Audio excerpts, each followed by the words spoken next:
pretendo agora falar sobre a monarquia aqui do Brasil, né, obviamente, e vou ler um folhetinho aqui, né, mas eu também pretendo falar minha opinião por cima, né. Bom, antes de mais nada, né, acho que também antes de eu adentrar na questão da monarquia, né, eu quero falar sobre o Tiradentes, né. Hoje é segunda-feira, hoje nessa exata segunda-feira, é o feriado de Tiradentes, né. O Tiradentes também, se eu não estou enganado, acho que durante o tempo que a gente era uma monarquia, a gente não tinha um feriado do Tiradentes, né. E aí passou a ser feriado quando teve o golpe da República, né. Mas, gente, uma coisa assim que é meio que fato, é meio que factual, talvez eu acho que alguns monarquistas esquecem, né. O Tiradentes, ele necessariamente, de alguma forma, ele acabou influenciando a independência, porque falar pro Dom Pedro I, né, se você não proclamar a independência do Brasil, não virar rei do Brasil, um dos outros problemas que pode surgir é mais Tiradentes aí, né, mais Tiradentes 2.0, pode ser que aconteça, não sei o que, né, então seria super interessante que você declarasse, não sei o que, né, então basicamente isso acontece, né, basicamente esse é um outro fato, né, como é mesmo que vamos falar, bom, tem várias dessas questões, né, tomara que não aconteça mais dois Clesões 2.0, né, aconteça um Clesão, né, o caso do Clesão 2.0, né, mas enfim, então vamos lá, gente, também falando ainda assim sobre o Tiradentes, se eu não estou enganado, acho que na nossa carta para as Nações Amigas, o Dom Pedro I ele fala isso, né? Que se a gente não proclamar, se a gente não tivesse proclamado, né? A gente teria uma corrupção da mesma forma que aconteceu no tempo do Tiradentes, né? Então acho que não necessariamente o Tiradentes era visto como uma figura execrável, né? Ou, sei lá, o Dom Pedro I, ou a Leopoldina, ou o Bonifácio detestavam o Tiradentes, né? Pode ser que o Tiradentes ele tinha um sentimento muito mais anti-lusitano do que os demais, né? Creio eu que o Dom Pedro I não teve um sentimento anti-lusitano nessas proporções, né? Acho que ainda mais se ele tivesse, ele não teria tivesse assim tanto, né? Não tinha renunciado em 1831 e ter querido resolver o problema lá da Revolução do Porto, né? Que ele lutou contra o irmão dele, né? Contra o Miguel, né? O Bonifácio também acho que não, e nem a Leopoldina, né? Que eu saiba não, né? Deixa eu ver se um vídeo aí que o Tomás Juliano ele fala, né, do Bonifácio sofreu algum problema, ele, o irmão dele, né, de ser chamado de macaco lá, né, no Velho Continente, pela parte dos lusitanos, né, e isso daí eu acho que o Tomás Juliano ele usa muito pra refutar o Guilherme Freire, né, na questão de ele defender a nossa independência, o Guilherme Freire não, né, o Guilherme Freire ele não chega nem a comemorar o nosso dia 7 de setembro, né, agora o Tomás Juliano sim, né, ele, eu, né, e mais alguns, mas enfim, então, então acho que basicamente era isso, né, gosto ou não, o Tiradentes ele foi uma figura importante, né, a gente não sabe se também exatamente ele era republicano, o problema é que ele era ligado às lojas maçônicas, né, obviamente, né, mas também não sabemos se ele era republicano ou não, né, mas ele também quis a independência, né, ao menos a independência de Minas Gerais ele quis, né, durante aquele tempo, em Confidência Mineira, né, não sei o que, mas enfim, né, bom, eu não acho ruim tanto a República quanto a monarquia querer pegar figuras que lutaram pela independência nossa, né? Mas o ruim em certas partes seria eles querer destruir todo o legado que nossos founders fathers tiveram, né? Também, sei lá, se a pessoa é republicana, né? Assim como também o ramo acho que é o ramo das vassouras, né? Que tem o Dom Joãozinho, tem outros, né? São membros da família imperial brasileira que eles são a favor da república, né? Eles são republicanos. Então, tipo assim, o que eu vejo o problema não é nem se você é republicano ou se você é monarquista, né? Se você prefere a república ao invés da monarquia, né? Mas eu acho que o principal problema é você querer jogar no lixo todo o problema não, né? Todas as grandezas que os nossos founders fathers fizeram, né? Então esse é o problema, né? Eu acho que parte da república, né? Boa parte da nossa república e da mídia republicana, ela quer fazer isso, ela quer jogar todo o trabalho dos nossos founders fathers no lixo, né? Então isso acaba sendo ruim, né? E obviamente eu acho que o dia do Tiradentes não passa desapercebido por isso, né? Mas enfim, né? Então vamos lá, vamos ler. Bom, desculpa aí, gente, pela barulhada aí dos vizinhos, né? Eles estão gritando aí, falando coisa aleatória, ó. Isso daí estraga o áudio, né? Mas enfim. Então vamos lá, a República Brasileira funciona? Daí, toquei o golpe da República do dia 15 de novembro de 1889, trouxe de bom para a nação brasileira. Nada, só trouxe golpes, atraso, desestabilidade econômica, planos econômicos desastrosos. Agora há pouco eu falei do Collor, né? Reagindo lá ao vídeo do garoto, né? Eu acho que esse plano verão, plano inverno do Collor, sei lá, plano verão, plano inverno do Collor, basicamente tem pessoa até hoje na justiça, né? Que quer pegar o dinheiro da poupança, não sei o que, né? Bom, enfim, né? Então, acho que obviamente, né? Também tiveram esses problemas, né? Esses problemas econômicos, né? Esse desastre econômico. Os caras falam que o real estabilizou, não sei o que, mas sei lá, né? Poderia ter sido uma coisa muito melhor do que esse daí, né? A gente teria que ter tido muito mais avanços, né? A gente não teve tantos avanços assim, né? Como deveríamos ter, né? Então também tem esse problema aí, né? O vídeo que o cara fala, você sobreviveria aos anos 90, né? Esse canal desse homem. Mas enfim, né? Enfim. Então só mais algum exemplo aí pra vocês verem, né? Tá, mudança de moeda, muitas moedas a gente teve, né? Isso também foi ruim, né? Acho que isso aí também foi ruim. 6 constituições fracassadas, miséria e muita corrupção, concordo, né? A Constituição nossa é uma porcaria, né? A Constituição anã, né? Constituição anã, Constituição amarelana, também por aí. Qual seria a solução? O retorno da monarquia constitucional parlamentar. E por quê? No período imperial, 1822 a 1889, o Brasil viveu com uma estabilidade política e econômica, resultando em prosperidade na manutenção de apenas uma Constituição, 1924, e de uma moeda, o réis, valorizada no país e no exterior. Basicamente é isso, né? Acho que não tem mais nada pra falar a esse respeito. Lembrando que os melhores países do mundo são monarquias parlamentaristas, com IDH, índice de desenvolvimento humano maior qualidade de vida, melhores programas sociais, não é? Programas sociais acho que depende, né? Mas gente, aí também fazendo lá dentro, né?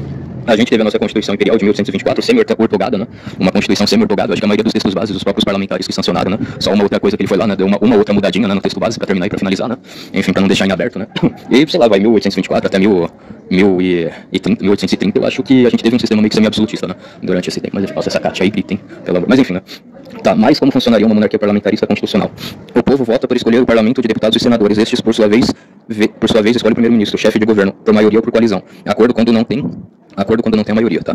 E por fim o monarca avalia o primeiro-ministro. Eu acho que é exatamente isso, o poder moderador, né, que a gente não tem.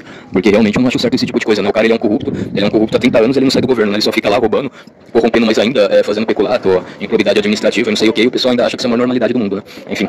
A monarquia é apenas enfeite e errado. O monarca é a pessoa preparada desde a sua infância para servir e proteger a sua nação contra os maus políticos, diferente de um presidente que só governa para interesses próprios, grupos políticos, família e amigos próximos. Exatamente isso, né? A famosa improbidade administrativa, né? Nepotismo também, né? Nepotismo cruzado também, que é muito ruim. Como monarca protege a sua nação. O monarca, além de ser chefe supremo das Forças Armadas, tem um poder moderador, cuja função é dissolver o Congresso Nacional em caso de escândalo de corrupção ou se o parlamento não chegar a algum acordo, né, meio que tácito entre eles, né, e convocar novas eleições gerais. Se o primeiro-ministro for corrupto, o monarca demite, né, e novas eleições gerais são convocadas de imediato sem prejudicar a nação brasileira, exatamente, né. A monarquia é um símbolo de estabilidade política, aí sim, devido à sua representação de equilíbrio e permanência de resultado na estabilidade. Por exemplo, não se importa se o primeiro-ministro, chefe do governo, seja de direita ou de esquerda, desde que faça um bom trabalho no seu período de tempo. A gente, eu também acho que é isso, né. Lugares que são mais parlamentaristas, eu acho que por mais que entre um primeiro-ministro aí woke, comunista, ele não vai fazer tipo tanto estragos, né, porque o próprio parlamento vai frear ele, né, então também tem essa questão, né. Depois ele vai embora e novas eleições gerais são convocadas, resultando assim no revezamento de gabinete do poder do governo. É assim que funciona, como por exemplo na Inglaterra e outros países monarquistas parlamentaristas.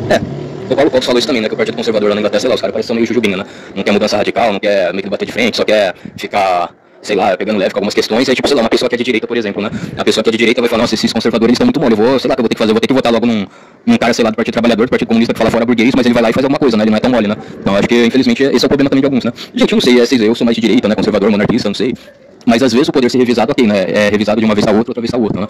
Partido A, o partido B, né, e tipo assim, diminui bem o número de partidos, né, já que foi o caso, no máximo 4 estourado, né, não mais do que isso, né, não 38 partidos que não serve pra nada, né, que é a nossa situação atual, né, mas sei lá, eu acho que se o cara for ganhar, realmente tem que ser por mérito, né, e realmente a gente tem um sistema transparente, impressão, voto auditável, voto impresso, né, se for assim, beleza, né, não tem o que eu possa reclamar, né, mas infelizmente essa é uma realidade que tá longe do Brasil, né, basta você ver que o Brasil é um país do mundo que não tem voto impresso, né, não tem voto auditável, né, então tem, nossa, o YouTube, né, agora falando pro YouTube, se o YouTube quiser colocar um monte de questão embaixo, falando que não sei o que, o STE, não sei o que, fala que o voto do Brasil é 100% confiável, não sei o que, né, então assim, problema do YouTube, né, fica à vontade, eu não tô nem aí, né, mas essa é a minha opinião, né, o voto do Brasil realmente é muito suspeito, né, muito suspeito. E tipo assim, a democracia é saudável, né? Por mais que vença, sei lá, um cara de esquerda, não sei, ele quer ser a favor do aborto, né? Só que também ele tem bom senso, ele fala, não, sou a favor do aborto, mas a grande maioria da população brasileira é contra o aborto, então não vou querer pautar isso, né? Azar é de todo mundo, né? Azar do meu partido, então também é questão de bom senso, né?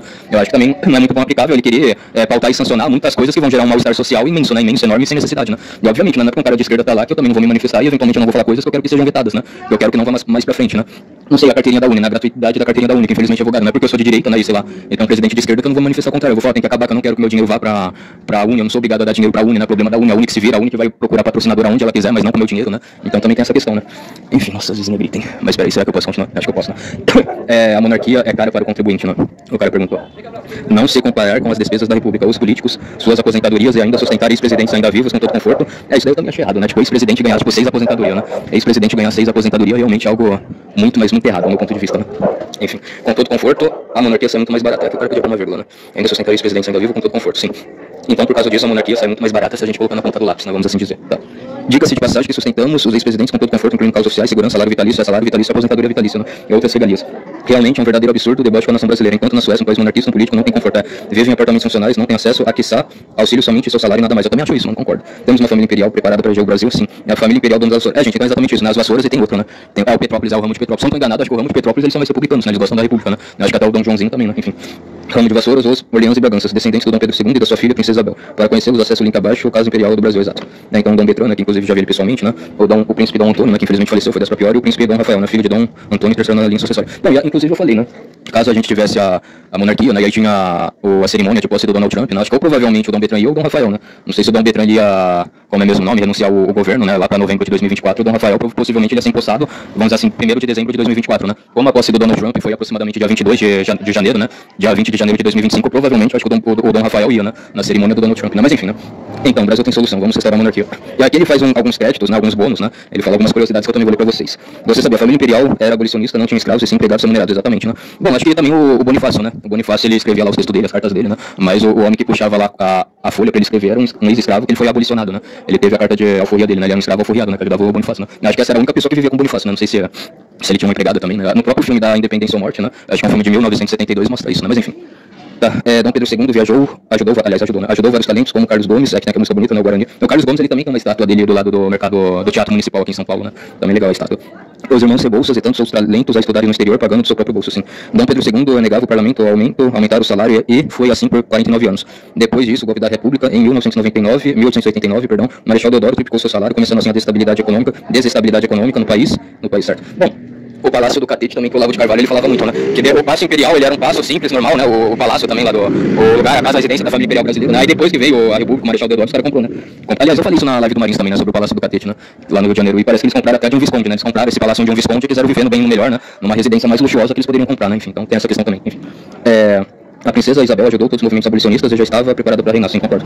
Se não fosse pelo golpe da República, o reinado seria reformista com a ajuda dos abolicionistas e de André Rebouças, cujo plano social é a reforma agrária em suas terras e do governo. Bom, gente, a reforma agrária também eu penso assim, tem os prós e contras, tem a reforma agrária, não essa daí que o MST defende, né, que várias vezes eu também falei, né, e cito a questão da lenda da esperta filha do camponês, né, que ela conseguiu um título à terra dela, né, então tipo assim, é uma coisa antiga, né, essa questão aí de reforma agrária, né, mas pelo amor de Deus, essa daí que o MST defende tá completamente errado, né, isso que não nasce nem um capinzeiro, né, onde eles invadem, são completamente, sei lá, improdutivos, né, e contraproducentes também, né, muito contraproducentes também, eu posso dizer, enfim. Vamos lá, reforma agrária e suas terras e do governo em prol dos ex-escravos e da população de origem humilde. O desenvolvimento industrial e então, tipo assim, o André Rebouças também, eu acho que ele foi bem melhor que o Zumbi dos Palmares por causa disso, né, o Zumbi dos Palmares ele não se preocupava com todos os povos, com todas as etnias, né, que viviam no Brasil, acho que basicamente ele só pensava nos capanga dele, né, capanga homem, mulher, a esposa dele e nos bancos, né, que eu acho que era a origem que ele tinha, né, as demais povos, etnias que viviam no Brasil, ele não tava nem aí, né, ele queria mais que todos aí se ferrassem, né, então isso é errado, né, isso demonstra que ele não queria um senso de unidade nacional, né, ele não era nacionalista, patriota, né, enfim, não tinha essas virtudes que geralmente, em via de regra, a gente semeia aqui no nosso canal, né, virtudes e coisas boas, né, sentimentos bons, boas ações, boas atitudes, né, enfim, então basicamente é isso. O desenvolvimento industrial e das estradas de ferro continuando gerando empregos e riquezas para a nação brasileira. A mulher teria o direito a votar. É isso daí mesmo. Bom, gente, eu gostaria de falar mais, né? Eu gostaria de falar mais coisas legais, mas tá maior gritalhada, maior barulhada, né? Então, enfim, vou finalizar aqui o vídeo, né? Espero que vocês tenham gostado. Fiquem todos aí na santa paz de Deus. Até mais. Forte abraço, fui, tamo junto, falou, pessoal. Até a próxima, galera. Tchau.